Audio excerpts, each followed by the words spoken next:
welcome to episode 980 of the Player One podcast for Tuesday, September 9th, 2025. I'm your host, Chris Johnston. With me as always from Canada, right down there, Mr. Greg Seward. Hello. Now, how's it going? Good. I drove an hour away to visit my daughter at school today. Took her to breakfast. Oh, how was that? It was great. I haven't seen her in a couple weeks now, so it was nice. Went to breakfast and went to a used record store and just perused the CDs and the vinyl and college thing, the record store. Pretty much. The record store. Yep. She pointed it out as we drove by it. She's like, "Oh, Dad, you'd like that place. There's a bunch of really old records in there." I was like, "Okay, we're going there after breakfast." You're old. You like old things. Pretty much. So when you went in there, what was it, like Ace of Base and stuff? Well, like when we went in, because she said it's like from your era, I was like, okay. And when we went in, like everything that I was looking at was like from the 60s. I was like, I don't think, shit. like, do you think I'm this old? Like, what do you? And she said, no. And she pointed to a wall and it was like all Look, 80s. they've got Buddy Holly records. Yeah, exactly. It was all like 80s and 90s stuff. And it's like, okay, all right, you're forgiven. A lot of Lawrence Welk that you're pushing on me here. Pretty much. Yeah. Lawrence Welk. Frank Sinatra's Bing first Crosby's album. Greatest hits. Good times. Yeah, And joining good me time. from the great state of Washington, Mr. Phil Theobald. Hello. How many record stores did you go to this week? Just the two. Just the two? Mhm. Buy Miss anything? Glenn and Sam Goody. The two I always go to. Those are the two. No, I did not go to any record stores this week, I'm afraid. There Me neither. is, however, not too far from me, Mhm. a used record store that also has a shockingly large selection of laser discs. Nice. I think have we been there all together? I feel Did we like go to that? we We may went to have. a record store that had video games anyway. Did we not Yes, do that together? No.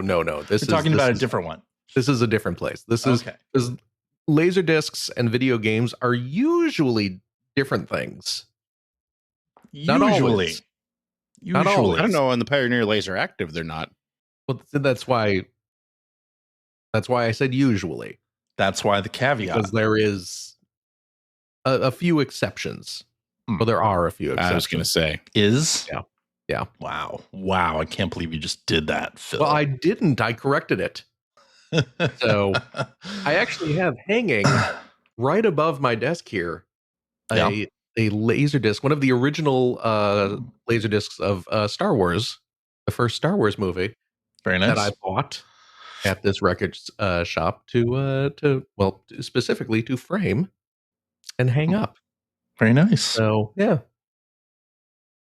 I have what do I have here? 5, 6. You have a couple laser discs? I have 8 framed laser discs in my office. That's pretty good. That's That's a good I'd say deal. that's more than the average number of framed laser discs people have hanging in their I home have office. zero. Eight more than I have. Zero. Exactly. I mean, I do have a fair amount of laser discs in my home, but none of them are framed.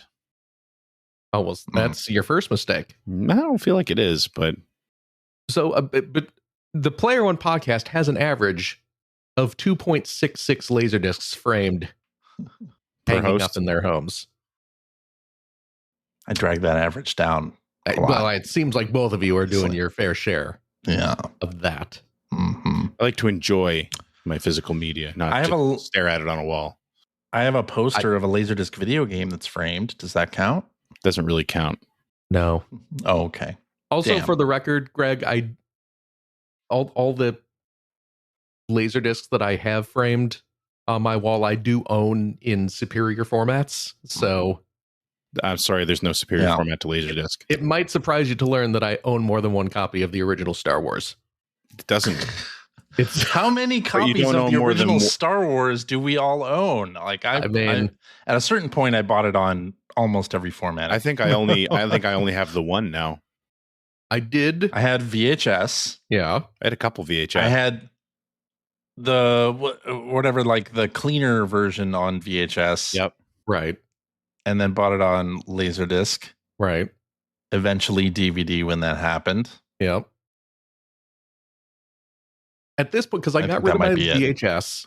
I think I still have the VHS, but I haven't looked at it forever. I used to have the big definitive edition Blu-ray set, or not Blu-ray, but Laserdisc set. But I sold that back in the day. So I have this Laserdisc. I have the Blu-ray set. I do have a DVD.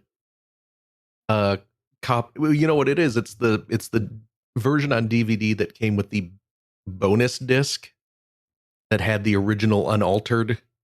Oh wow! Film. Yeah. The good version, and then I bought it digitally on iTunes. Yeah. So, yeah. Good times. I own more speaking of Laserdiscs 2 than I own of Star Wars: A New Hope. The first Laserdisc I ever bought before I had a player, even, was Tron, like the big old collector's set. Yeah.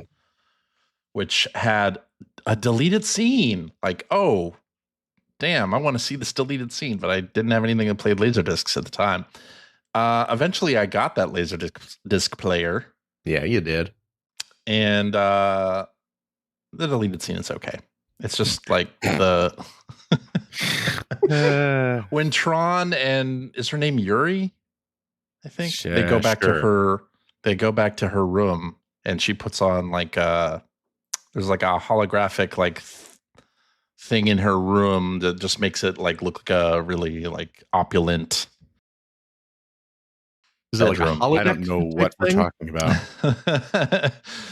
And that's it. That's the end of that. It's just like they give her a big old floofy dress. And it was great. It was great. I loved it. And then, of course, it came out on DVD, which I bought. And now apparently 8K Blu-ray. There you go. Is coming out, or some 4K. Hold off for 16K. Business, and I'm very excited about that because why not buy another copy of Tron? I might actually buy that. Yeah. Because I love that movie so much. Well, good. But anyway. Yeah. Should we talk about some video games? I mean, Tron is video game adjacent. Video game adjacent, indeed. So, they're making another one of those. Tron Ares. Yeah. The trailers look good. I don't have high hopes for the movie actually being any good, but I mean, any excuse to watch Jared Leto. Yeah, see, there's the first problem. Oh, yeah. Oh, not excited about that. Jared Leto. Oh, yeah. I can't bring myself to get too excited about. Yeah. Jared Leto. Yeah. Anyway. But hey, Silksong came out last week. Did you guys go ahead and download that? I'm 15 hours into it, and I don't believe that for 1 minute. I don't believe that at all. I am delighted that everyone is enjoying Silksong. Me too. Very delighted. I can't bring myself to care. But you know what happened? It brought digital storefronts to their knees on Thursday morning. The eShop, the PlayStation Store, the Xbox Store, and Steam just conked out. That's pretty crazy. I love that. I love that. Good for them. An indie game was able to bring all of those stores to their knees. I love that. It's fantastic. Yeah. So this is like a sequel to Hollow Knight, is that? Yes, basically yes. 2. It was supposed to be an expansion.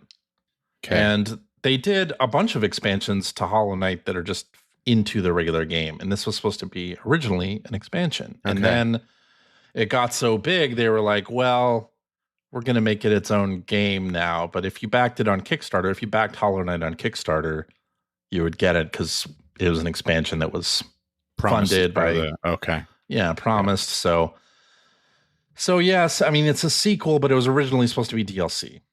Okay. So, but apparently it got way too big. Apparently it has something like 40 bosses, something like that. Jesus. And the achievement for finishing it quickly is under 30 hours.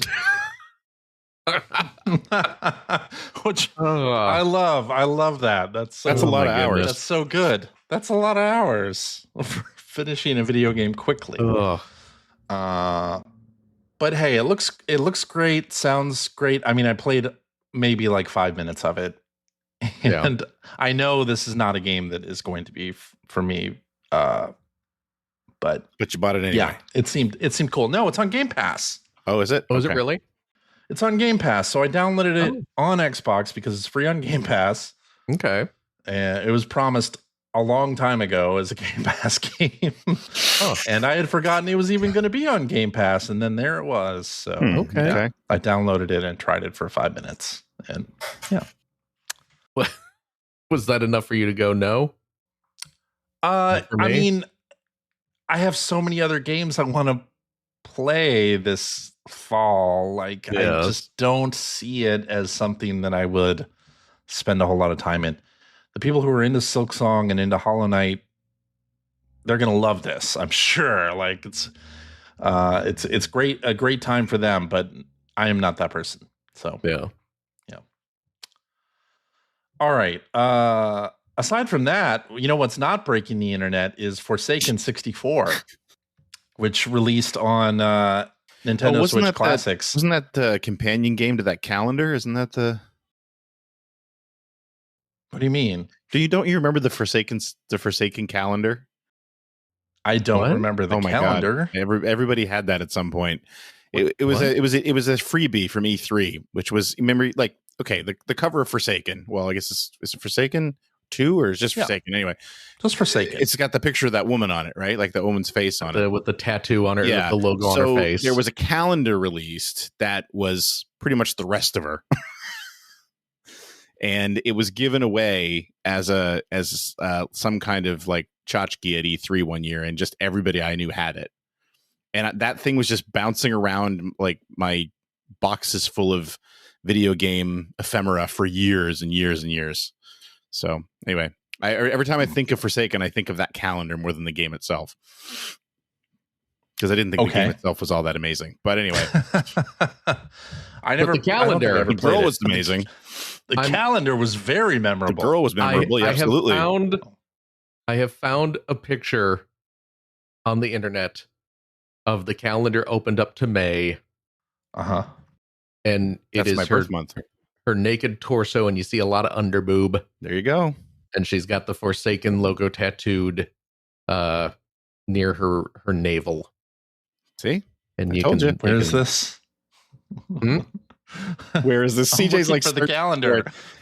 This is not a calendar. This is not a vision. I found the exact same picture Phil's talking about. There. Oh, okay. Yeah. There. I have sent you a link, CJ. Thank you. You're very welcome. Okay. Anyway, I searched for Forsaken 64 calendar. The calendar was better than the game. That's all I'm saying. There it is. Okay. Do you need a little alone time, Greg? No. to hash out your alone time with the calendar. No, I'm just saying that's all. Every time I hear about that game, that's the first thing I think of. This is the first time I've ever heard about this calendar. All the cool people had that anyway. Is that accurate? As far as you know, it is. I don't think I had the calendar. That's what I said. I guess I'm not cool. Yeah. Okay. Well. Yep. It's out on the mature N64 app. If you, if you've seen the calendar, you know why mature it's there. 64. Why was Forsaken an M for mature game? I have no idea. Blood? Because again, something like that. I played that game for about probably 20 minutes. Yeah. So 1998. Yeah. Yeah. I remember it was a very attractive looking game. Like the lighting and everything was really nice, but I just don't remember it playing very well. According to the ESRB, it features animated blood and gore and animated violence. There you go. Rated M. That was what you had to do to get an M back in 1998. Okay. I feel like that would be T now. No? I don't know. Maybe not.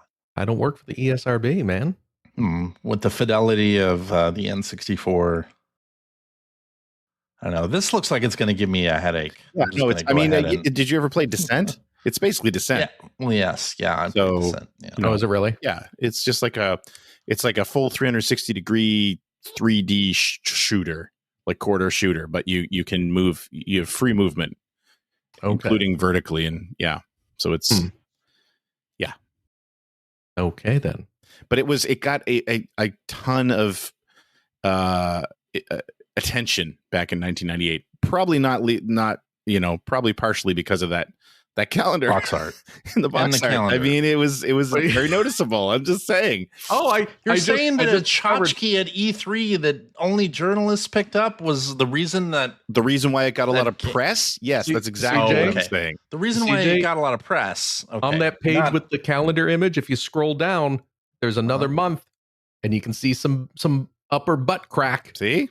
Oh, okay. Rated M. Front page. In Greg had a calendar. We need to put an M rating on this. Our EGM preview just went from 2 to 4 pages. Yep. We didn't have the internet to look at all those things. Yeah. Okay. Well, this month in the EGM Spank Bank, we have the Forsaken 64 calendar. Well, it wasn't just Forsaken 64. I think it was Forsaken in general. Oh. Was Forsaken on other...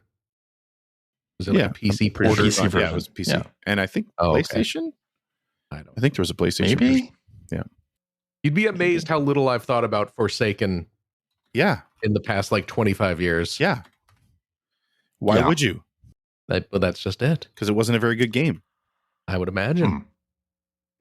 But that calendar. Oh, yeah, boy. It was on PlayStation as well. They should re-release that calendar. Well, we've been talking about it for 5 minutes, so there you go. Apparently, I don't recall the calendar. I don't think I ever picked up the calendar. Greg's like, finally, 980 episodes. I finally have an excuse to talk about this calendar. Yep, still got it. Oh boy. It's on the ceiling. Anyway. Wow. Oh, what a feeling. The fact that Forsaken 64 came out also lends credence to a potential leak of upcoming games to NSO. So earlier in the summer, there was an NSO features video, and you could see blurred out other games that were in the Nintendo 64 library. And they included games that are not actually on the service yet, including Glover, Super Smash Brothers, Donkey Kong 64, and Forsaken. And so Forsaken is out. And now we have those other three. I love the blurred image that people are using as it's insane. Like the thumbnail or whatever. Yeah, the thumbnail that you put or that they put in the news story you linked. It's they're probably right, but they're definitely right. I don't even know how you would even begin to think about that. From that image, that image is so blurry. It doesn't even look like it. It doesn't even look like this box art at all. Anyway, crazy. How can you discern what's behind there? But people did. Yeah, and they figured that Forsaken 64 was one. Anything AI can't do. Glover, right above it, obviously. Ready to glove it? Yeah. You know what? I'm gonna be that person. Be the person. I could tell that's Glover. Actually, it really does look like Glover. Absolutely. And honestly, if you know the Glover box art, if you were to show me that blurred Smash Brothers box art, and say, what I'm saying is I couldn't even figure out that we were looking at a wall of box art from that image until someone said, "Hey, that's box art." I wouldn't have thought that. That's all I'm saying. Well, that's because this is the interface of the NSO N64 app. I guess if you've never explored that, then you wouldn't know that this is how that works. Right? I guess. Okay. Anyway. Yeah. That means that we may be getting the other three games, DK64, Glover, and Super Smash Brothers. So are we excited about that? Yeah, I'm pretty excited about that. I haven't played DK64 since I reviewed it. I have. What, I mean, do you want to? No. It's worse than you remember. I'm sure that it is worse than I remember. Exceptionally good Donkey Kong game available right now. Right. Like Yes. literally came out in the last couple months. I played it. I You did did? play it. You finished Yeah. it. I finished it. But I could go back and play DK64. No, you couldn't. I probably couldn't. You're right. I liked it back in the day. I probably wouldn't like it now. Yeah, it was weird though that you liked it. Yeah, it was weird that you liked it. You're right. I wasn't sick of the whole collectathon platformer thing at that point. And then between that time and Star Fox Adventures, I became very sick of it. So anyway, Super Smash Brothers, though. Yeah. What about that? Excited. The game that started it all. It was such a cute little novelty back then. It really was. I hear the N64 game is cute with the toy box. Well, that's aesthetic. the thing, right? That was the whole aesthetic. That's the whole concept. It's funny because it really felt like a one-off. Yeah, it's just something about it. There's like that game just gives off that vibe. It's just like, wow, look, isn't this crazy? We'll never do this again. We're not going to turn this into a giant celebration of gaming as a whole. Right. Yeah. Fast forward a few years and it's on the GameCube, and let's get Minecraft Steve and Sora in it. I know, yeah. Crazy. Is Minecraft Steve really in it? Yes. I don't pay attention to. Did you not know that? No, I don't play Smash Brothers. There's even Amiibo. Yeah, you can buy a Steve and Alex Amiibo. See, I also don't pay attention to Amiibo anymore. So, well, neither do I. As I look at my wall of, I was going to say, Amiibo. And you don't need to pay much attention when you get all of them. I was going to say the Donkey Kong. I didn't get. Hey, there's got to be at least 6 DJ doesn't own. All the Amiibo. There's a lot of damn Amiibo. Kirby is holding up the most recent released one. I'm not paying much attention to these. Anyway, here's the newest one that came out like 3 weeks ago. This is my unboxed version. This was $30. Jesus Christ. That's I know. Nuts. I know, but I didn't get these Zelda ones that they released back in June. They released 4 Zelda Amiibo that I would have bought were they any price around $20 each. They were 30 again, so I didn't. Anyway, that's the news. That's it. All right. That's all we got. So we're going to hop into what you've been playing. Phil. Yes. Why don't you tell us about what you have been playing? Well, I finished Donkey Kong. Did you actually finich this time? Because CJ was pretty adamant that you hadn't finished it last time. I told him, I was like, I'm right at the end. I'm at the end game. Yeah. And I was. And you took a screenshot and you showed it to me. And I agreed. Yeah. But you were not in the place that I thought you would be in. Right. You thought I was at the the final stage of the final boss. Correct. Yes. Yeah. Which you were not. So. It's a multi-stage battle, basically. Yeah. Yes. Do we want to get into spoilers? Go for it. We're going to get into spoilers. I'll do chapter markers in this episode. Okay. Wow. Because people might not want to hear the spoilers that you're about to lay down. All right, so warning. I will warn everybody here. We're gonna spoil some DK Bananza and check your podcast player of choice to skip past them. Okay. This has been your warning. Your first and final warning. First and only. Because it was a shock to discover Greg doesn't care. Had been dead the entire time, right? Greg doesn't care about carrying her ghost. Well, I'm not gonna. I mean, I don't know if and when I'm even picking this game back up, so I'm not going to keep you guys from talking about it on the off chance I might play it someday. Greg's never going to play this game again. Yeah, that's what I'm saying. I don't know if I ever will. So he's not going to play it. So the big spoiler, of course, is that at the end of the game, why are you gritting your teeth, CJ? It's like ripping off a bandage here. Like you've beaten this game. I've beaten the game, and I know the spoiler, and we've given ample warning. We have given ample warning. We're going to spoil Donkey Kong Bananza. King K. Rool is the final boss. Yeah, you get. Is that really? That's the spoiler. Yeah. Okay. There's a twist in the game. You get to the end of the game. You get to the planet core. The planet core. And it turns out the villain. And Greg, I just want to acknowledge your Boss Nass reference. Thank you. And I appreciate it. Thank you. Okay? Don't think that didn't go unappreciated. Because I can guarantee you every time they discussed the planet core in this game. That was in your head? Every single, the planet core. Yeah. Yeah. 100%. But you get to the planet core and Void Kong, the game's villain, shows up and he's like, oh, finally, it's mine. But then, boom, suddenly a big lizard fist punches him off into the sky. And King K. Rool comes out and he's like, oh, I've been trapped here. And now I'm the real final boss. Yes. And then you got to fight. It's like a big. It's not a.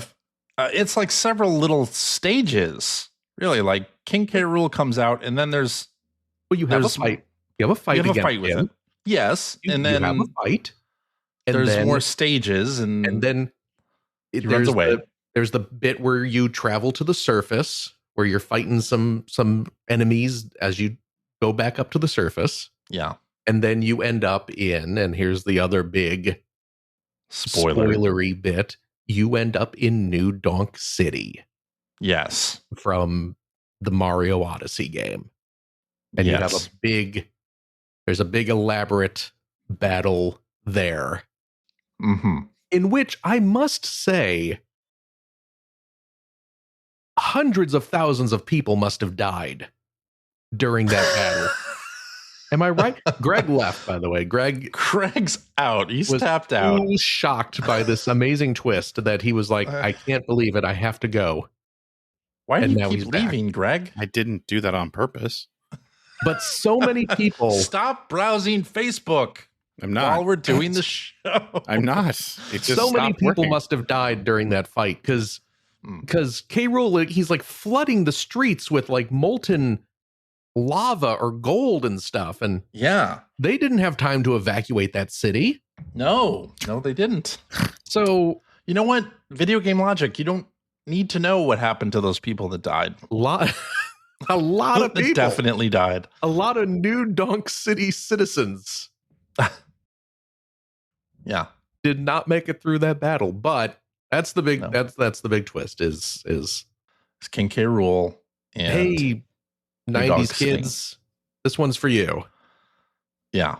So, which, tell us what you really think, Phil, about King K. Rool. I was disappointed.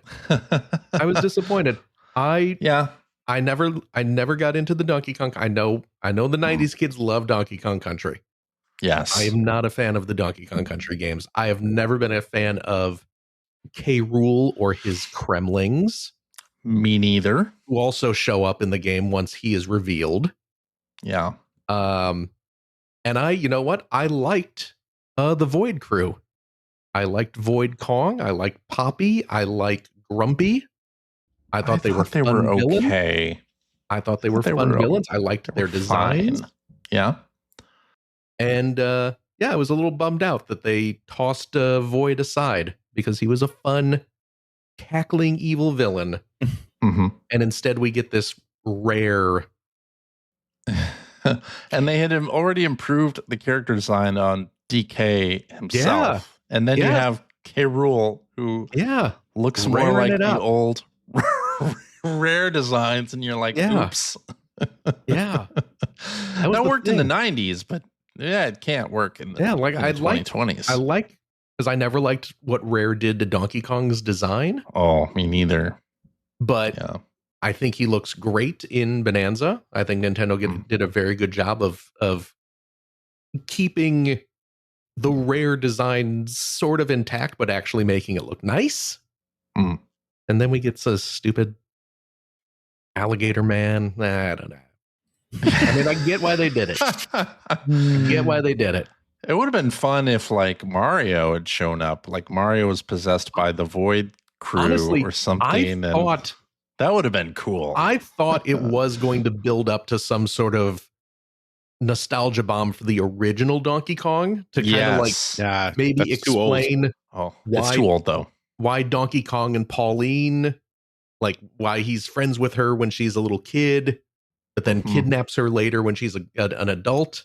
Yeah. I thought they were going to tie that together, but like you said, nobody would have remembered that. That is way too old. We got to pander to the 90s kids, which, you know, that's great. Sure. That's great. Us 80s kids have been pandered to enough. I got enough still getting that, but plenty of pandering. G1 Transformer toys that came out in the past 20 years that is testament to the 90s kids getting, or the 80s kids getting pandered to enough. So let them have it. But the whole end sequence was amazing. It was a really fun, really fun. It is really fun sequence of events. And you know, I was boasting a bit about having gone back and like done my due diligence in collecting all the bananas and collecting all the fossils before the big final confrontation. Yes. And was it worth it? I mean, I had fun doing it, so yes. Oh, that makes it worth it. Okay. Yeah. But also, you know, I was able to get my abilities almost maxed out. You know, so I had a ton of moves at my disposal. My moves were as powerful as they could be. I had my health maxed out and all that stuff. So it served a function in addition to the thrill of the hunt. And I knew there was going to be some post game content, and I knew there were some post game bananas, but you know, Bill Mudron mentioned in our chat last week that there was like kind of a crap ton of post game bananas. He was not wrong. Yeah, they add did you go in crap load. Did you start up the little post game sort of epilogue quest? Yeah, I did. Yeah, I started it. Yeah, and there was like dozens, maybe like 100 post game bananas. A lot. I don't know if I was counting it correctly, but there's way more game after you finish. Kind of in the same way with Odyssey, there was a lot more game after you finished that one too. So yeah, and I was initially planning to like, well, you know, I'll knock out the post game stuff. You know, take like an extra hour or two and knock that out. But it seems like it's going to be like a thing. It's going to take you a little longer. I've decided to put it aside for now because I was like, because I put in like 50 plus hours into Donkey Kong. Good Lord. Yeah. CJ, I think CJ only did like maybe 30. I think so. Yeah. Yeah. I didn't do a lot of the side challenges and things towards the end. I didn't. You said towards the end, you were just kind of like making a beeline to the. Yeah. And it wasn't that I didn't enjoy doing those side things. I did. Yeah. I just didn't want to get caught up. Yeah. Fair enough. In that instead, because I knew if I did that, I probably wouldn't finish it. Yeah. Totally fair. But yeah, I was just like, you know what? I'm going to put this down. And when I get an itching to play Donkey Kong again, I'll have more new stuff to do because I have other games on my plate that I want to get to. Absolutely. Which is why I started up Kirby. Yeah. Hold on a second. Let me get this straight. And that's why I started up Kirby and the Forgotten Land Nintendo Switch 2 Edition plus Star-Crossed World. There you go. Official title. Official game of the movie. Peter Jackson's Kirby and the Forgotten Land. Nintendo Switch 2 Edition plus Star-Crossed World, the official game of the movie. Yeah. USA Edition plus Alpha. So yeah, I started up Kirby. I'd played through the original Switch release, which I was enjoying quite a bit. I played through about a third of it and then got sidetracked by some other game that came out back in the day.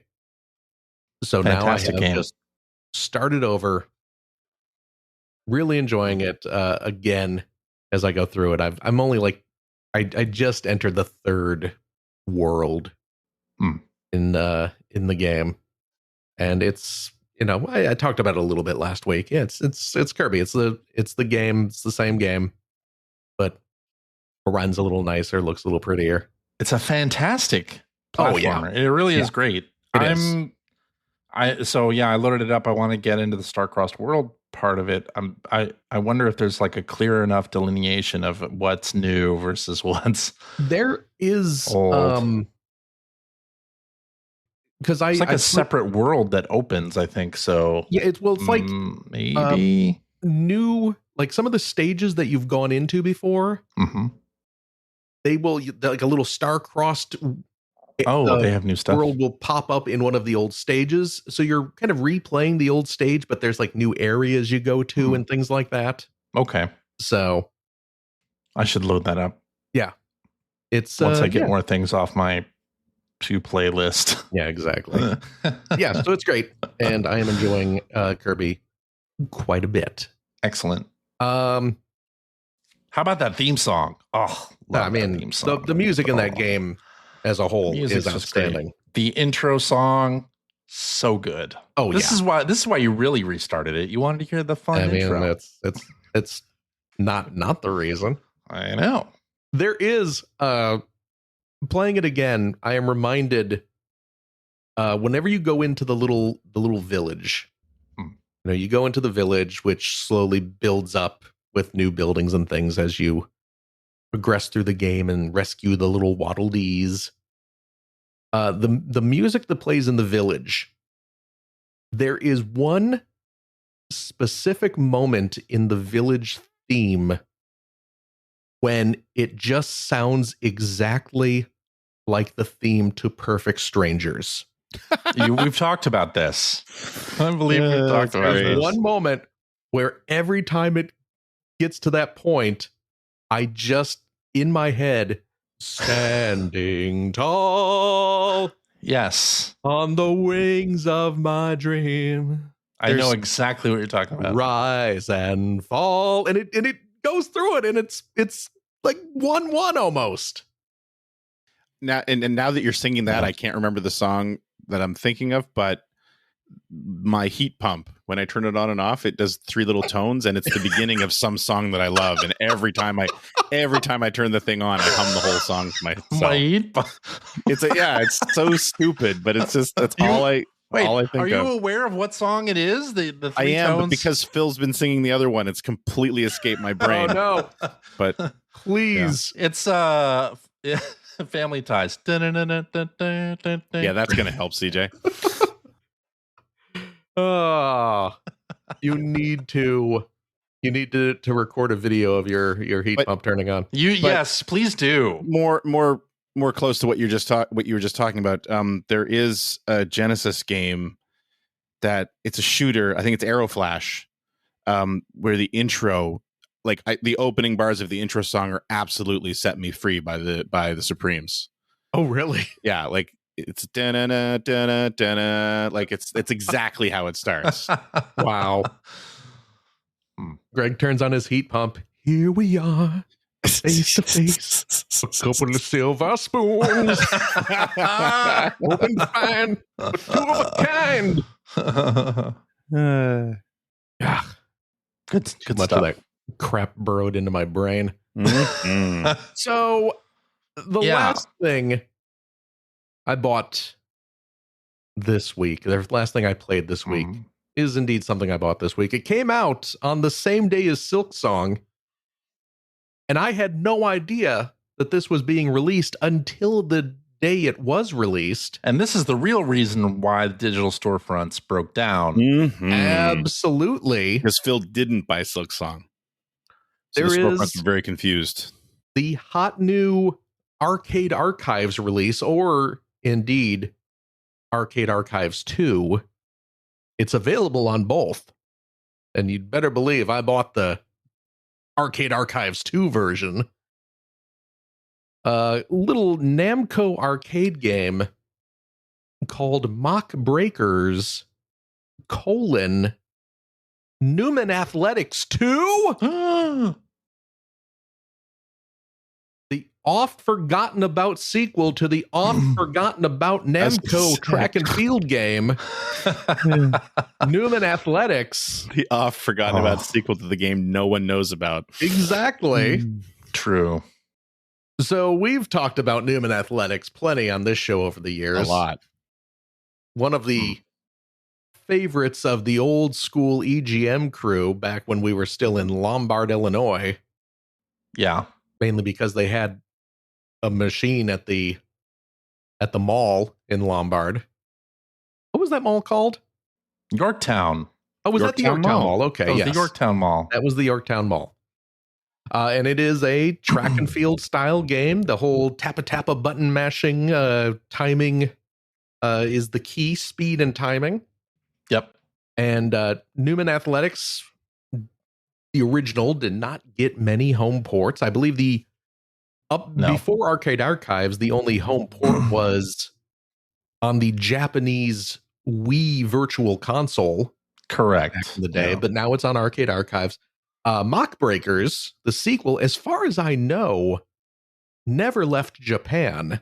I don't think it did. Yeah. So even though the Arcade Archives version does have an English language version of the game, it has the Japanese and the English version of the game. Mm-hmm. Strangely enough, the Japanese version, like on the title screen, calls it Mock Breakers Numan Athletics 2. The English version drops the Numan Athletics 2 subtitle. Like it's a shame to be in. Like it's a shame associated. Right. And but it is. I played through it. Are we explaining what Numan Athletics is? It's basically like a futuristic track and field with some crazy events. And the original Numan Athletics, they had things like you have to stop a speeding train. Like a bullet train. You would catch a bullet train and then tappa real fast to shove it back. You had to like grab missiles out of the air. Was that what it was? Like, there were missiles flying at you and you had to shoot them down. You were like throwing energy at them and to blow them up. Right. And then there were more traditional stuff where it's just like a 100-yard dash or something like that. But you're running past like speeding race cars and things. Right.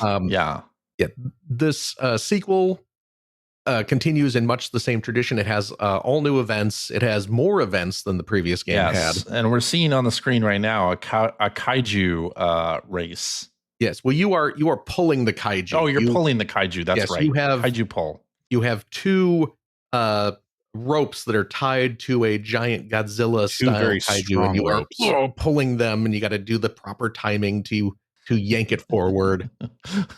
There is the kind of equivalent of the Versus Express train game is this time you are you catch a missile.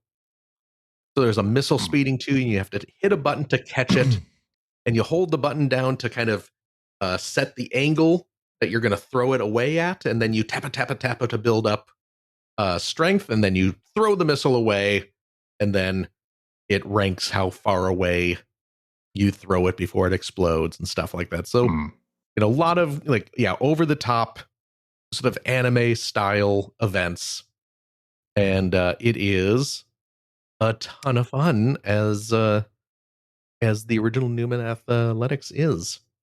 I need to pick this up. I did not realize that this was Numan Athletics 2. Yep.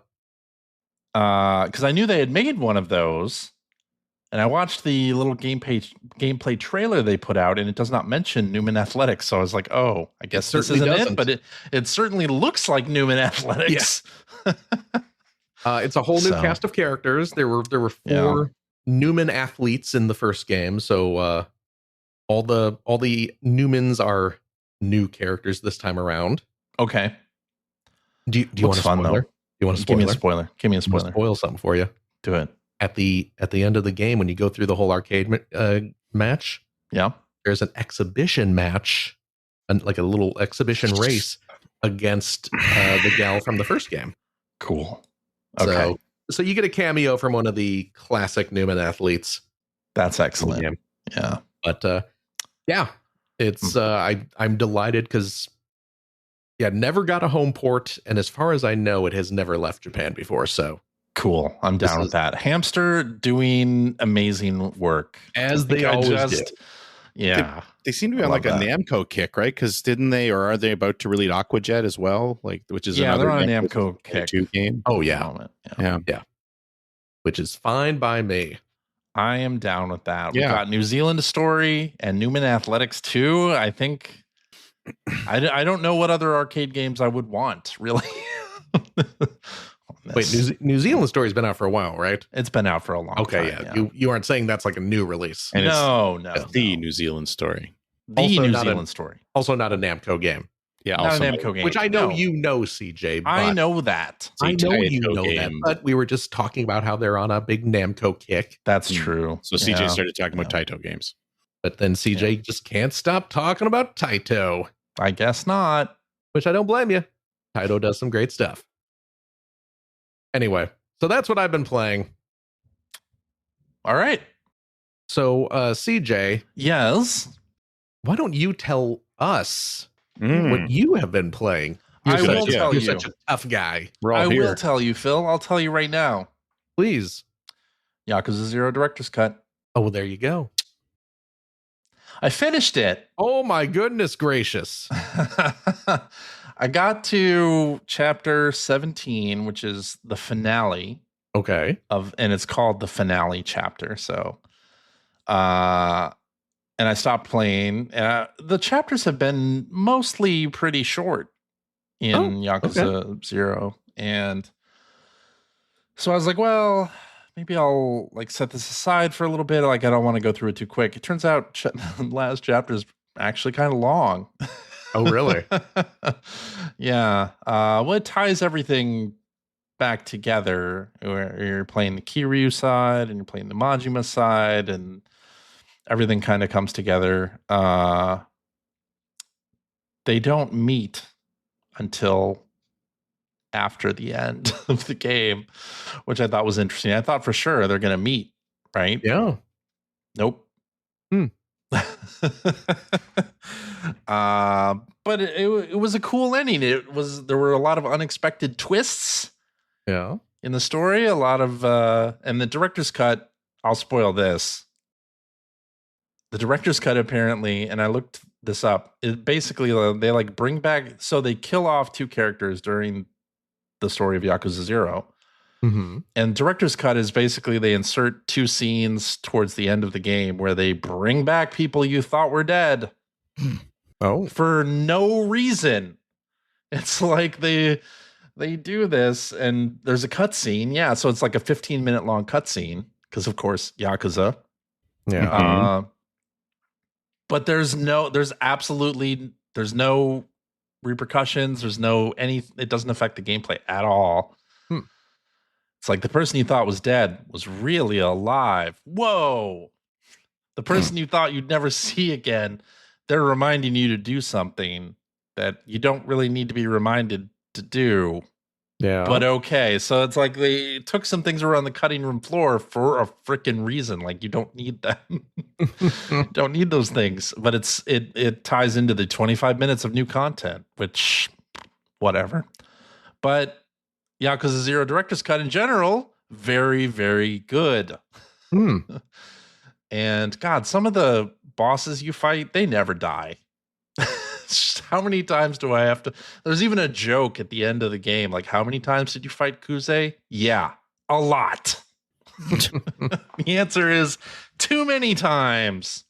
And also, screw the enemies with guns. In this game. So like any Yakuza game, like you have people that have projectile weapons, you're gonna get fucked over by them constantly. Here we go. CJ's working blue again. Yep. You're just gonna get hit by them a lot. And so towards the end of the game, they threw a lot of enemies with guns at me. And it's like, okay, I'm gonna take them out first. They had enemies with guns and then like stun guns too. And they would like one hit you and you'd be down and you'd have to like tap B to get up again. Each time it would take away like half my health. So I started prioritizing those enemies first. And then at one point you're on a cruise ship, you're on a boat. It turns into Speed 2. And you're like running. You're running down this hallway, and there are enemies with guns at the end of it, and you can't get to the end. You can't like get within striking distance of them before they shoot you at least 3 times. So you're using your health items to just get to the end of the damn hallway. I thought that was really cheap that they did that, because it's like, how am I supposed to avoid this? It's a long hallway with the enemies with guns. It's terrible. But anyway, really enjoyed the end of the game. There's, of course, a lot of things that I didn't do. The ending game clock said 30 hours. It was like 29 hours, 29 and a half hours I spent playing. And I didn't even touch a lot of the like business sim stuff. So my completion rate, the game also tells you like how much of the game you experienced. Like 15%. Oh, jeez. Is what I experienced. So there could be a lot of things that I could go back and do. And it does this thing, which I'm not sure if the other Yakuza games do this. They probably do, where it's called Premium Adventure. Oh, yeah. And you can go in with everything that you had, and there's no story stuff to do. You can just do all of the side things. Right. So I might go back into Premium Adventure and do some of those things that I did not do. So when you say the chapters are actually pretty short, it's mainly because you didn't do anything in them. You just kind of ran through. Do you have to say it like that? Do you have to say it like that, Phil? What would you say you do here? Do you have to say it like that? No, like when the game tells me go to the Dojima family headquarters, I go to the Dojima family headquarters. This game's got some big ideas for me. I better go take care of that. That's right. Go to Hagashi Kaikon. Okay, I'll go to Hagashi Kaikon. Hey, will you go win me some toys out of the UFO catcher? Sorry, kid. Ain't got time for that. I gotta go. I did win the pink squirrel for the young lady that was outside of Sega High Tech Land. Did you get her the other stuff she wanted? Yes. What was I got her the pink squirrel, and then she wanted the blue squirrel, so I got that. And then, of course, I knew this was a series of side quests. I just didn't go back to her. Yeah. See, exactly. Sotenbori. CJ's like, but yeah, a bad dude. Why do you hate children? I don't hate children. It's so rude. No, I don't. I expect that kind of stuff from me. Look at that, CJ, getting called out. I know. The devil himself. I know. So I need to go back in and do something. Yeah. I want to go back. Yeah. I didn't do anything with the Underground Fighting League. Oh my gosh. There was like an Underground Fighting League that I unlocked. I didn't do anything with that. No. The business sim, I would want to go back and do stuff like that. But you know what? I really want to go back and play Infinite Wealth. There you go. Get back in Infinite Wealth. That's what you need to do. Yeah. Okay. I'll support this then. I'll support you ignoring the pleas of a little girl if it'll get you back to Hawaii. Okay. Infinite Wealth was so good. I know. Yeah. I briefly considered, well, now should I play Kiwami? Should I start Kiwami up? Oh, my goodness. I'm like, oh, no, I should wait until November and then get Kiwami with the Switch 2 upgrade and play Kiwami then, because that's the remake of Yakuza 1. Yes. Yeah. That's the only Yakuza game I've really played. But the Switch 2 Kiwami is it's not like a director's cut. No, it's just a straight port. It's just Kiwami. Yeah. It's just Kiwami. Yeah. Which I'm fine with, because honestly, the director's stuff in Zero is kind of dumb.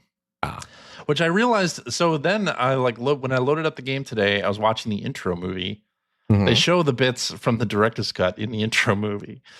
And they show actually a lot of spoilers in the intro movie for this game. I'm like, wow, they just showed like a crap ton in the plot. But you didn't know what it was at the time, did you? I didn't know what it was, and I skipped past it to get to the title screen. But now I know. They spoiled it. Anyway, What else did I play? I played Hot Shots Golf. Oh. Yeah, I want to hear about this. Everybody's Golf, Hot Shots. Yeah. Bandai Namco done released one of them Sony PlayStation 1 golf games. I don't understand what this accent is. I don't understand either. I was just going with it for a second. It's like a backwoods Ozarks by someone who's never actually heard anyone from the South speak. Y'all got fake poo? They say Sarny down there, right? They say Sorny. Sorny. Oh, Sorny. I'm sorry. I said Sorny very clearly, Phil. And I love the Hot Shots games. I love the sort of arcade style golf games. Mario Golf for the 3DS, one of my absolute favorites. So I picked this up. Yeah. For the Nintendo Switch computer entertainment system. And of course it's got online play, but not crossplay. Does not have crossplay, which in the year 2025 we're really going to do an online multiplayer game without crossplay. Okay.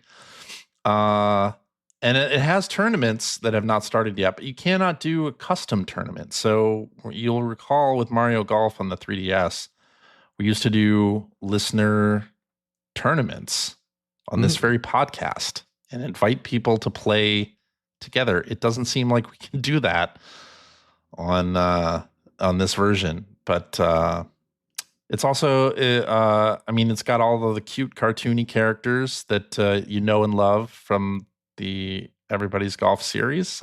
I guess I had pre-ordered it, so I'd unlocked Pac-Man. Namco's everywhere. Yeah. But you can't play as Pac-Man until you reach a certain threshold. Oh. In the game. You paid extra to not play as Pac-Man? I did not pay extra for the game. Okay. It was just a pre-order. To be clear, it was a pre-order bonus. Well, I wouldn't call it a bonus because you can't use it yet. Also, yeah, you're right. It's not much of a bonus if I have to play through the game a little bit without using Pac-Man. But I will do that. And I played the first little single player 6-hole course, and it's pretty neat. Pretty neat. Apparently they put out a patch on Switch 2. It was running in 30 frames a second. Apparently now post patch it's 60. But I've been hearing that the frame rate was an issue to the point that people were saying it was hard. I don't know which system it was. The point that people were saying it was hard to use the swing meter sometimes. I did hear that about the Steam version, like playing on Steam Deck. Maybe it was the Steam version.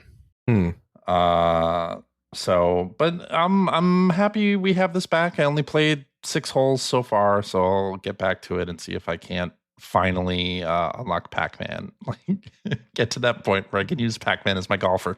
It does that thing that Hot Shots / Everybody's Golf always did, where each character has their own little intro and thing that they say when they lose or before they like tee up for a shot, and you can't skip it, or you can skip it by like starting the swing meter. But I just want the players to shut the hell up. Oh my goodness! Play the goddamn golf game. Is ornery. Wow. No.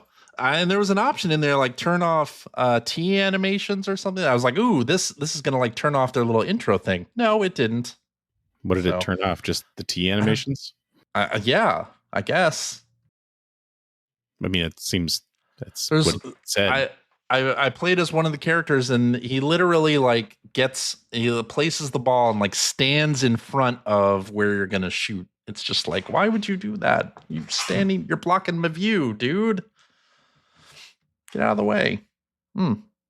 Anyway. I'm sorry. So I played a little bit of that. But I also played, Stewie, you'll be very happy to know, I played some Silent Hill 2 Remake.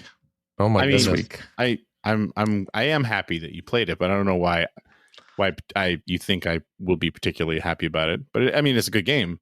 I mean, you sang its praises on this very show week after week. Game. But week I don't know. After week. Anyway, that was all you were playing. I have no skin in the game, is what I'm saying here. But okay. But it is good. Well, I should say the game's good for the most part. It's too padded. It lasts too long. The remake's too padded. Yeah, the remake has too much extra crap in it. Okay.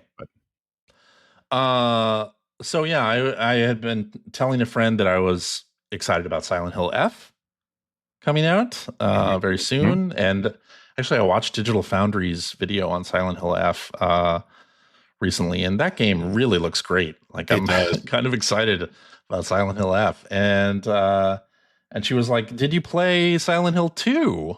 And I said, "No, I had not, but I'd heard that it was really good." And so my friend, she encouraged me to play Silent Hill 2. She's like, "We can play it. Like, I'll come over. I'll guide you through it." Like, she didn't know what kind of a bad gamer I really am. She like, you used to get paid to do this stuff? Like, this is crazy. Wait, you're in the video game industry here? This is how bad you are at puzzles? Yeah. So played some Silent Hill 2. We, we turned off all the lights, turned the volume way up. Here I'm like starting the game. Love that. They don't care.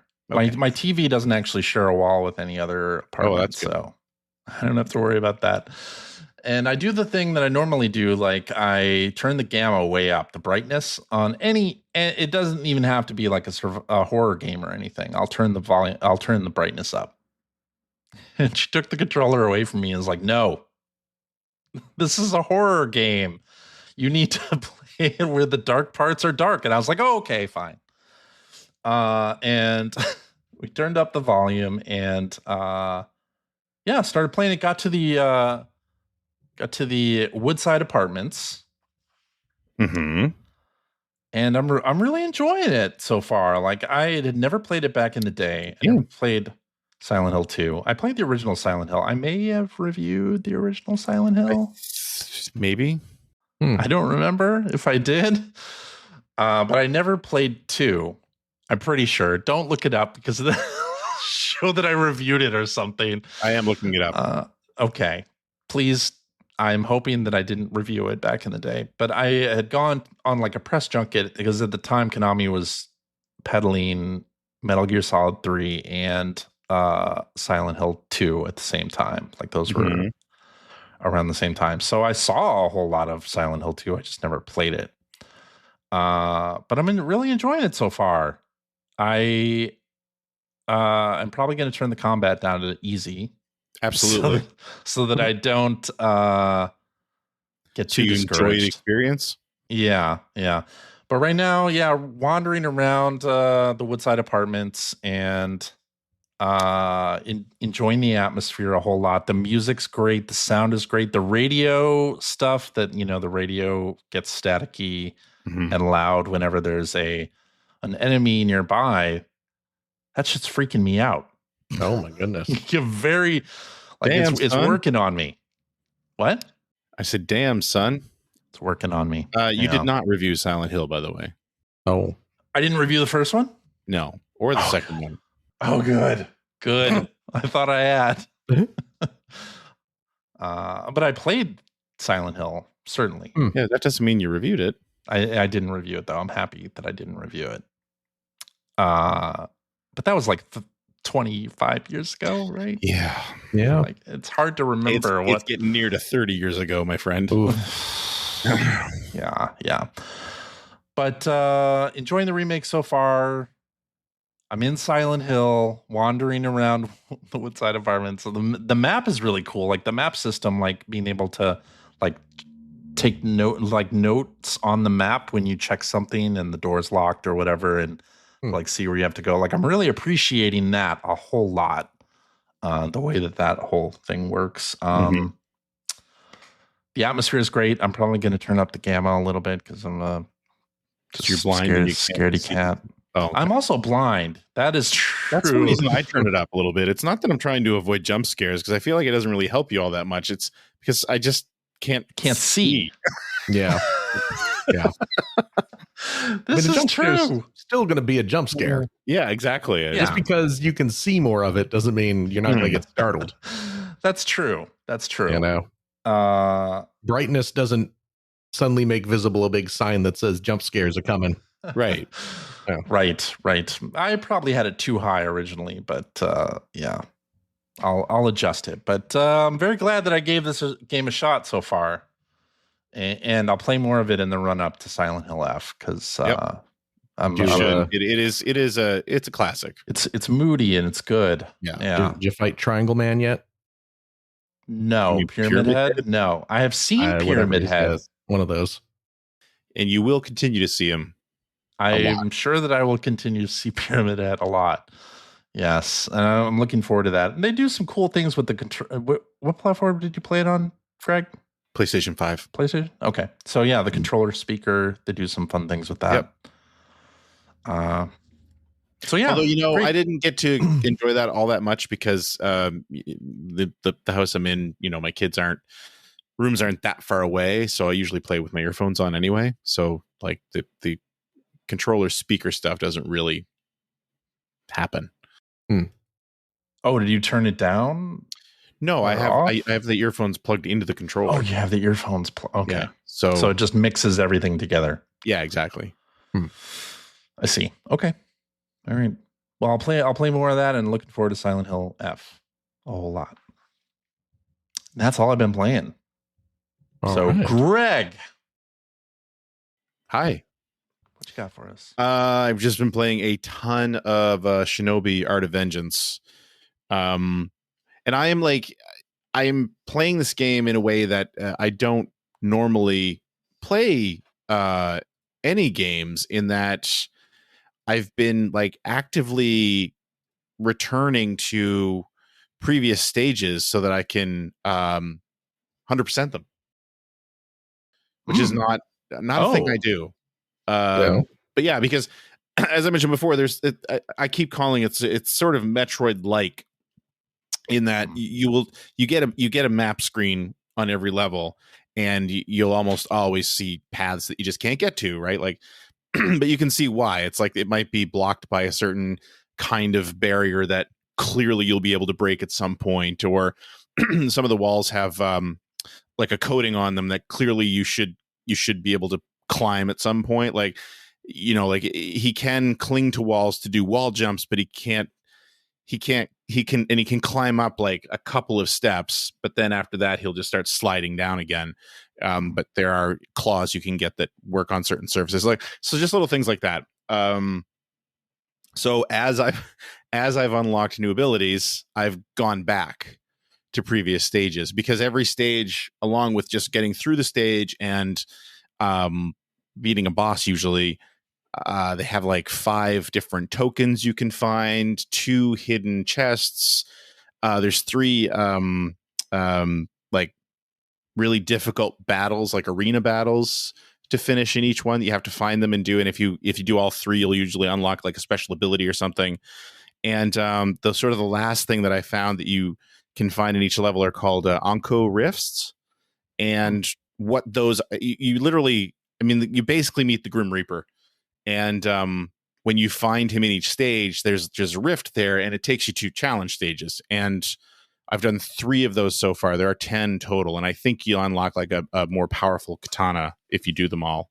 But they are really difficult, and they're sort of focused on different things. The first one was sort of a long sort of jumping path, and if you fall, you restart the entire thing. It felt very much I think Celeste probably feels. People tell me Celeste is kind of that way. And then there was one that I'm on right now, which is just a big, a big fight, but you can heal if you kill enemies using certain abilities, but just stuff like that. And yeah, they're not easy. And it's as I'm playing it, there was a jumping section. The last jumping section I did in one of those rifts was with a bunch of moving platforms and wall climbing, and it was really hard. And that's not the kind of thing I would have the patience for normally, but I must have played that thing 20 times to get through it. And I did get through it. So all that is to say that I'm working through the game very slowly, but man, I'm just enjoying every bit of it. Nice. Every time I play it, and the challenge to me feels just right. I I don't mind dying and fighting bosses multiple times. The checkpoint system is just generous enough that it works for me. The only place that it really isn't is in those rifts, but I mean that's the whole point of those rifts. So I'm okay with that. And yeah, like he's the abilities you're unlocking, like Joe Musashi's getting more powerful with every level, and it's just I love it. I'm really, really, really into this game. So I think it's probably all I'm going to be playing for a while because I do want to go back and finish it. And I have no idea how far along I am in the game. Now, I look at because there's like a bunch of different medallions you can unlock and a bunch of different ninpo and other abilities, as well as just like combo abilities, which some of those lists now are getting pretty well populated. Like I can see like there's only 2 more combo abilities I really need to unlock. But those are based on buying them at the store. And because I keep going back and redoing all these stages, I think I'm probably buying that stuff a little faster than you would naturally in the game. So I don't know that that's really a good indication of how close I am to the end of the game. But yeah, I was talking to one of our fans who I just chat with every now and then on Instagram, and he actually reached out because he was thinking about buying the deluxe version of Shinobi. And I mean, I think you get like an extra outfit, which I'm not crazy about the different outfits for Joe Musashi. They're just color palette swaps, and I don't think many of them look very good. It was also you had early access, which obviously at this point that doesn't matter. I think there might have been either an art book or a soundtrack, which I didn't care about, but the thing that you get that he was interested in, and the thing that kind of convinced me to spring for it, is that there's a level in there that I don't know anything about yet. It's just called the Sega Villains level. And so he was reaching out to ask, like, is that cool? Is it worth the extra money? And I said, like, I haven't found it yet. I have no idea. But the way I put it was like, I paid the extra money for this game and I do not regret it. Even if that extra level sucks, I don't care. I feel like I've definitely gotten my money's worth out of this game so far, and I'm not even. How much was the deluxe version anyway? Was it like 50? 5 or 10 more? It was like, I think it was $10 more. $10 more? Okay. Yeah. So, and again, same thing. I don't normally do stuff like that. I don't buy that stuff, but I believe that stage is not going to be available until sometime next year. Later, right? There you go. See, so yeah. So there have been. I haven't been watching too closely, but I'm sure there are a lot of references that I'm either not noticing or just not getting. There's one city stage where there's just a ton of Sega signage in the background, like Mega Drive signage and stuff like that. And I'm sure there are some characters in those signs that I don't recognize. And there's a level that I was going back through tonight before the show in a fish market, and this was the second time I was going through the level, and it was just this second time that I happened to see that there was a very familiar looking forklift driver driving around in the background. So, you know, I think there's a lot of little nods to Sega properties through there that I haven't really been catching because I was just so engaged in the gameplay that I'm not really looking. But that's fun. Boy, this is going to be another one of those things. Like I was the same way with Ninja Gaiden, and I've been the same way with Expedition 33. That I'm just sort of focusing on one game, and I'm just going to probably sing its praises until I finish it. So, so that's all I really played this week. But boy, oh boy, am I really enjoying that game. Nice. I've heard such great things about it.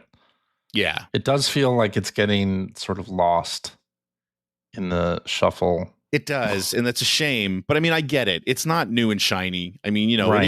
it is a throwback game. But you know, this is one of the games that was kind of part of the whole Sega refreshing some of their old IPs, right? Like this is a result of that whole announcement that was made a while back. And I mean, if this is how they're going to handle this stuff, bring it on, like as much as you can. Yeah. If everything's gonna be this level of quality, like we're in for a treat. So cool. I know it won't be, but it would be nice if it was. But yeah. That's what I've been focused on this week. Alrighty, I guess that means it's time to head to blue skies. I wanna fly sky. Let's go together. righty, let's do this one from listener Brian, who asks, what was the first game Greg tried on the new LaserActive emulator? I have not tried that emulator. You haven't tried it. No. What will the first game be? Probably Time Gal. Try. Yeah, because that's one of the only games I don't actually have access to at this point. No, that's very exciting. It's so cool because these games are, I think we talked about this last week, but LaserActive games are so rare and so expensive. Like I went and looked, and I think the cheapest price I could find for Time Gal, which is like kind of like the Holy Grail, not really the Holy Grail, but one of them on that system, is I think the lowest price I found was still like $4,500. And that's actually come down. So really? yeah. And I mean, there's another disc as well. I think it's called 3D Virtual Australia, which is basically, I think, a travel disc. And there's a theory that there were like less than 100 actually ever distributed. So there is those games are exceedingly rare. So the fact that somebody has emulated this thing, I haven't checked to see what the quality of it is. I hope it's really good, but it's so huge for the preservation, the game preservation sort of society in general. And most of the library isn't necessarily worth experiencing. But it's still important that it's out there because it is such an oddball console. So again, it's so super expensive to experience it otherwise. I mean, one of the main reasons I've experienced as much as I can is because of a very, very generous friend of Phil's, Steve, who actually sent me a lot of his duplicate games because he actually has a full set of LaserActive games, and he was kind enough to send me these duplicates years ago at this point. I've sent a few back at this point, but he's been super patient with that. But I mean, yeah, like that's the main reason I've experienced as much of that as I have. But no, it's great. And one of the really cool things about those games is, of course, the video itself is analog. So, of course, we're talking, they need to be dumped and recorded off of laser discs, but of course these are old media, and disc media tends to suffer from disc rot and things like that. And so much like an old VHS tape, the video can be damaged because it's analog, and it wears out after a while.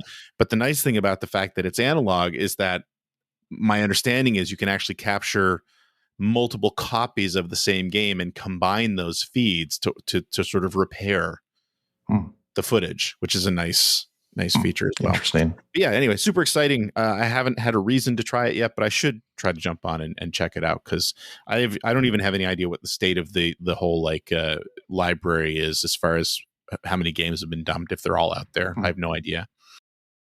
And the first game you'll probably try is Time Gal. Almost definitely. Okay. Very nice. Let's do this one from listener Brandon, who says, what is a game or series you wish you liked more? I love the idea and look of Beautiful Joe, but the difficulty keeps me from enjoying it. That's a good answer. That is a very good answer, because that it would probably be one of my answers as well, just because I have no real patience for difficult games. So I would put games like the Souls series, like Dark Souls, or that's another good answer. Demon Souls. Yeah. Like, I wish I could get into those as much as, like, I hear the enthusiasm of people who love those games, and I wish I had that. Yeah. I just don't. But I love that people do. I love that those games exist, and that there's finally like an audience for what From Software is throwing down. Yeah, I can't. And also Grand Theft Auto. I don't really like the Grand Theft Auto games. Yeah, Grand Theft Auto is a good one. I've given them so many shots too, and it never sticks. Yeah. And I'll give GTA 6 a shot also and see if that sticks. And part of it, I mean, it needs to be wackier, and maybe GTA 6 will be really wacky. Like I'm hoping they lean into that Florida thing. I don't think that's gonna be. I don't know. The trailers, they've leaned into it a little bit, and I'm like, okay, how wacky can this get? Because the Yakuza games, the only reason it's one of the reasons why I enjoy the Yakuza games is they're really freaking weird and goofy as the series went on. Yeah, you're not getting that out of GTA. Yeah, probably not. No, probably not. No, you're gonna the most you're gonna get is like that rock star level of social satire. Like Kid Rock is going to show up. Fred Durst is going to be in it. I think you're being a little reductive to the comedy that's in Grand Theft Auto games, but I do get what you're saying. It's not completely off the wall like the Yakuza games. Yeah. I wasn't going to say Grand Theft Auto because I actually really enjoy those games, but similarly, the Red Dead games. Yeah. Like I really, really, really wanted to like the last one so badly. I like the first one. The first one's good. I never really. I liked the first one a lot, but then I did not like Red Dead 2 at all, and I'm not sure exactly why I didn't like it as much. Yeah, same. I just didn't. And based the fact on that it started in the winter, the winter area is just such a freaking slog and just terrible for the beginning of the game. So, and also, even though I started off a huge fan of this series and sort of, started off a huge fan of the series, but Metal Gear, boy, did I ever check out Metal Gear after a while. Snake Eater. By Snake Eater, I wasn't even really into it anymore. And by extension, Death Stranding, which apparently Death Stranding 2 is really good. But I just know I'll never play it. Like, it just was so not interested in the first one that I know I will not play it. Yeah. The thing about Kojima's trademark content is that, nobody edits him anymore. That's a bad thing, I think. But also, I just don't click with it as much as I click with the bullshit that's in Yakuza. And Yakuza is a very wordy game, like 20-minute cutscenes all the time. Yeah, but it's not up its own ass the way Kojima. It's not up its own ass like Kojima's games are. And there are people who love that, and that's great again for them that they love that. But I just can't. I don't jive with it. I wish I did. I don't. Yeah. Yeah. I admit that he's a great game creator. I think the ideas in Death Stranding sound really cool, but it's not for me. No. But Wade Rosen at Atari wants to remake Snatcher. So there you go. Did you hear that? No, I didn't. He put Snatcher on his list of 3 games that he'd love to that would help be great. Bring back. That's another one of those games that's been like criminally stranded on old hardware. But yeah, that'd be awesome. It's been stranded to death, would you say? Anyway. No. Do something with Zone of the Enders. Zone of the Enders. I think that's one Kojima series that ain't coming back no matter what. Along with Boktai. Zoe 2 is such a good game, though. My goodness, I freaking love Zone of the Enders too.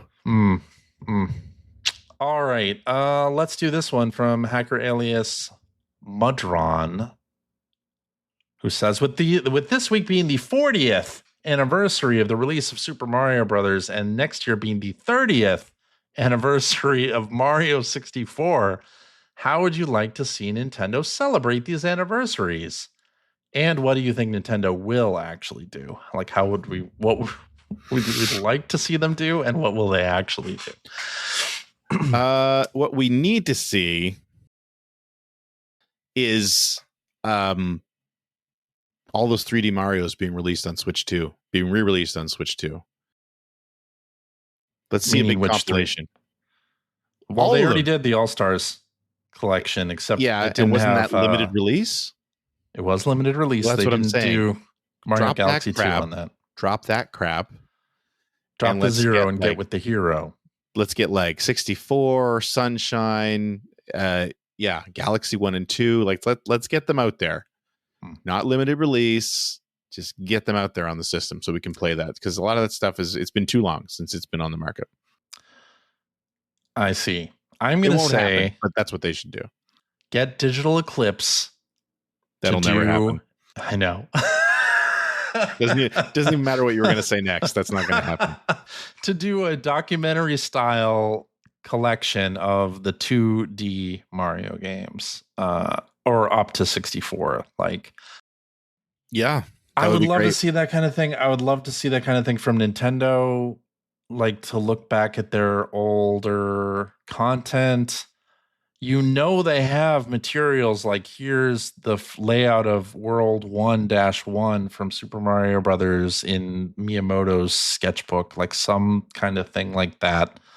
Or here's the sprite sheets for Mario 3, like with annotated with Japanese stuff that you translate in English, hopefully. Japanese like stuff. I would, with Japanese notes on it, and you translate them to English. What? Was there something wrong about what I said there? And I would love to see that, because Super Mario Brothers is the game that got me into. I mean, video games were around before Super Mario Brothers, but everybody our age. SMB is like the game that got me playing video games for life after that point, right? So I just want to know everything about the making of it. I'd just love to hear about it. And, you know, the people who originally made it are old now, and they may not be around forever. And I'd love to hear their threat. No, it is. Oh my goodness! Definitely not a threat. Oh my goodness. I would love to hear the stories of those games, right? Because they were smaller teams, and yeah, it would just be hugely interesting. Will Nintendo ever do something like that? Probably not. I can't imagine. But I would love to see it. I would love to see it happen. So that's my answer. What do I think they'll do? I think they'll put out, here's what they'll do. Themes will now come to Nintendo Switch 2. And you'll have a Super Mario Brothers 40th anniversary theme. For limited time. Background. You only have a limited time to download it. Yes. And there will be a Tetris 99 event. And that's it. Jesus Christ.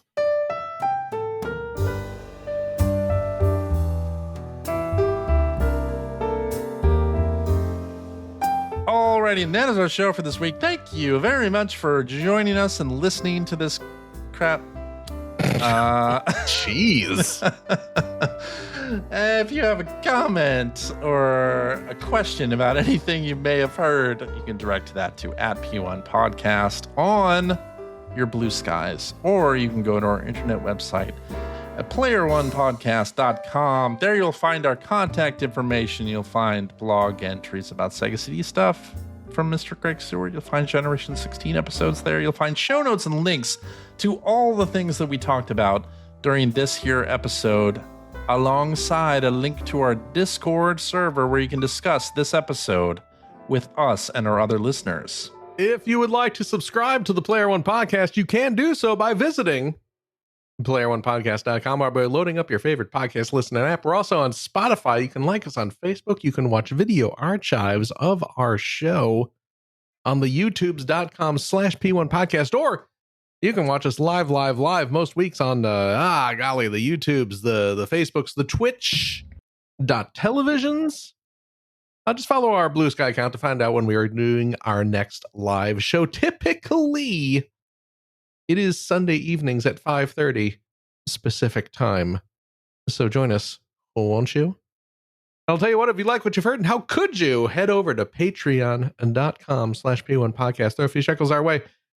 Greg is in the market for a copy of Time Gal on the Laser Active, and there is only one way that he is going to be able to swing it, and that is with your generous donations. Yep. I thought you were going to say a mod for his heater to play the Growing Pains theme song.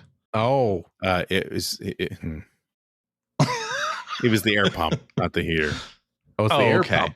You said heater. No, I didn't.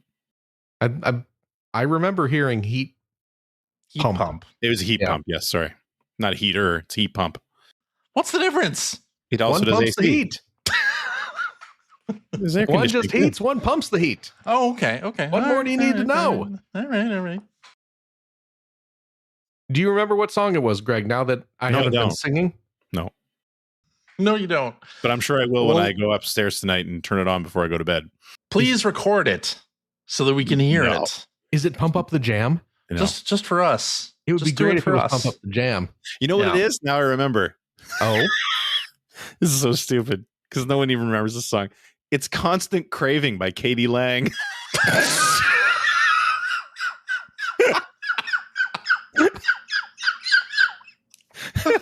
You lost CJ. I broke CJ.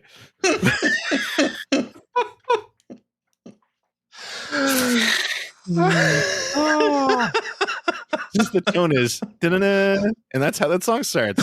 Da-na-na. Wow. There it is. That's great. I told you it was weird. CJ's going to be looking up Katie Lang chip tunes to put over the end of this episode. Correct. I think that's the name, CJ. There you go. Katie Lang chip tunes. That's the name of the show. Oh my goodness. Is it? You won't remember that. Show title? Oh, there it is. All you have to do is say the word show title, and then in the transcript, I'll find it. There you go. Yeah. Oh, boy. Anyway. Greg needs your Patreon support to fuel Katie Lang at a record store addiction. He's picking up all the Katie Lang merch he can get his hands on. It's getting hot in here from the heat pump. We will, of course, use your Patreon funds to keep this show streaming and stuff like that. Maybe, you know what? If we have a few bucks left over, maybe we'll try and track down one of those Forsaken calendars for Greg. Yeah, you will. To help him heat up those lonely nights. Oh, gotta do something. Mm-hmm. I'll tell you what. If you have a couple bucks left over. Oh wait, I didn't do our plug for the after show. No. Patreon friends. If you are a supporter of the $5 tier, cheap, you gain access to a special weekly bonus episode that we record right after this. We play games crack-wise, having fun on doing all the stuff we can't do on the regular show. CJ. Yeah. Wow. Yeah, that was straight to business. Forceful. Yeah. What is it? What is it, Phil? Whoa, okay. Spit it out. Come on. Okay, relax. Yeah. Friggin' calm down, dude. It's okay. All right. I'm just wondering, like I do every week, if we have a game this week for the after show. Phil. Yeah? You've been on this show, what? Far too long. Yeah, far too long. Yes. You know. I do. Just for reference, that kid I visited at college today was born after we started this show. That's also true. Well, you know that I like it a lot when we have listener submitted games. Like it. You love it. I know. You're always talking about it, even when we're not recording. True. Yeah. And this week is one such week. Oh. Where we do have a game, listener submitted quiz. Oh. A Jeopardy game. Oh. From our good friend Mike. Uh-oh. Oh, who sent it in July and doesn't remember what the quiz is about. Oh. So. I thought you said that we were out of user submitted quizzes. That seems to go and against then what Mike you said reminded me that he had sent me a quiz in July. Okay, so you didn't actually check. You're just making assumptions. There wasn't one in the email box. Oh, okay. He sent it to me via How convenient. Discord, and then I didn't remember that he'd sent it. So you don't know what this Jeopardy quiz is. And neither does our good friend Mike. Fantastic. He doesn't remember what it was. So we are going to play it. Okay. Yeah. And see what the hullabaloo is going to be all about. What all the hubbub's about. What the hubbub is about. Well, please join us, folks. This is mystery quiz. mystery Jeopardy game. Knee deep in the hoopla. Oh, yes. It's a great What's this I hear about album. Marconi playing the Mamba? Is this accurate? Do I have to listen to the radio? I mean, it seems like you should. I mean, if you want to remember where we built this city, upon which this city was built. Rock and roll? It was rock and roll, yeah. Oh, yeah, that's the answer. Okay. Yeah. It's one of CJ's favorite songs, by the way, everyone. It's what his heat pump plays every time he turns up it's not. temperature. That's one of those. Did I tell you I've seen Starship in concert? Of course you have. Starship. I've seen every lineup of the Wiggles in concert. Wow. Yeah. Beat that. Nice. I saw Katie Lang in concert. Starship. That beats it, doesn't it? No? No, not at all. No. Okay. Actually, I don't think I've seen Katie Lang in concert. I have not. I did. No.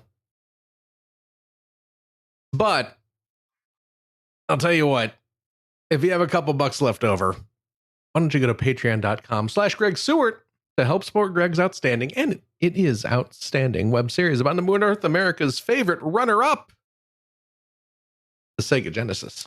Thank you, Phil. And if you are a supporter of the $3 variety, that's cheap, man. You a Katie Lang fan, Satan? Who isn't? Well, that's what I'm saying. Yeah. My hosts really laughed a lot, like it wasn't something they would normally listen to. Okay, Greg, I'm a little bit upset. I'm going to be real with you here. So I don't know. You know where I live, right? It's pretty far south. The deepest, darkest pits of hell. Miami? Which is a bit warm. Yeah. This time of year. And to help maintain that level of heat, we have a lot of, yes, heat pumps. To pump the heat right up sinners' anuses. Wow. And every single one of them, when I turn it on, plays a couple bars of a random Katie Lang song. We mix it up. It's a little something for me. It's not for the damned. I don't care if they're Katie Lang fans or not, but that's a little something for the devil. I mean, if they were Katie Lang fans, they probably wouldn't be in hell. That's actually a really good point. Yeah. And yet the irony, yes, the biggest Katie Lang fan in hell is the dude running the joint. Yep. So it is a little crazy. You figure that out. You get early access to every one of my videos, 2 weeks early access. Please consider supporting the show if you would. Thank you so much. Would you say that your content is designed for people who have a constant craving for Sega Genesis? Yes. Wow. Yes, I would. That was pretty good, CJ. Thank you. I almost forgive you for laughing at the Katie Lang thing. Almost. I was laughing at how random it was. It is random. That's why it was so hard to remember. It's like hearing that it's like it plays the first 3 bars of Video Killed the Radio Star. And that is on my playlist as well. So, because that's a good song. Yeah. I will not have you besmirching the Buggles. I don't besmirch the Buggles. I have no affinity towards. Oh wait, the Buggles? No, the Buggles are great. Yeah, the Buggles are great. Yeah, I thought Greg was going off on the Wiggles again. The Wiggles are fantastic. Have you seen every lineup of the Buggles? No. What about the Bangles? But did you know that there are 2 different versions of Video Killed the Radio Star? 2 different official versions of it. Virgins? Yeah. Virgins. No, versions of it. Yeah. I don't think I knew that. Now you do. Yeah. That's the thing you know now. Thank you for schooling me. Mm-hmm. That was the first video to air on MTV. Mm-hmm. It's ironic. There's a little trivia that people who are our age all know. You know what? You're gonna think I'm stupid. You're gonna call me out. Greg is especially gonna call me out. I did not know Katie Lang was Canadian. Yeah, but why would you know that? I mean, you're American. Americans don't think that way. Americans just assume that anybody famous is American. I know Alex Trebek is Canadian. Mm-hmm. You know? Yeah. I know others are certainly Canadian. Bryan Adams. Others. Just others. Michael J. Fox. William Shatner. Yeah. The Bare Naked Ladies. The cast of SCTV. Mm-hmm. Speaking of which, that John Candy documentary is coming out soon. I can't wait to see that. I still got to watch the I Like Me, I think it's called. I need to watch that too. You need to watch the what? The Pee Wee Herman one. Oh, yeah, that's great. I can't believe you haven't watched that yet. I need to sit down and watch that. Yeah. Me too. Yeah. We should end the show. Okay, fine. Yeah. Is that it then? Greg plugged his thing. I plugged, CJ, you got any shows coming up? No. Okay. Any shows? No. I thought you had a couple performances at the Magic Castle coming up, but maybe No. That's a few more weeks away. That's a couple months away. CJ. Yaha. Thank you very, very much. Thank you, Phil. Absolutely. Gregory. Yo. Thank you as well. Thank you, Philip. Of course. And as always, a big old thank you to you, our wonderful, wonderful listeners, every single darned one of you. As always, please take care of yourself, your loved ones, your family, your friends. Be kind to each other, but be kind to yourself. And my goodness, we hope to see you next week. Bye-bye. Bye-bye. Goodbye.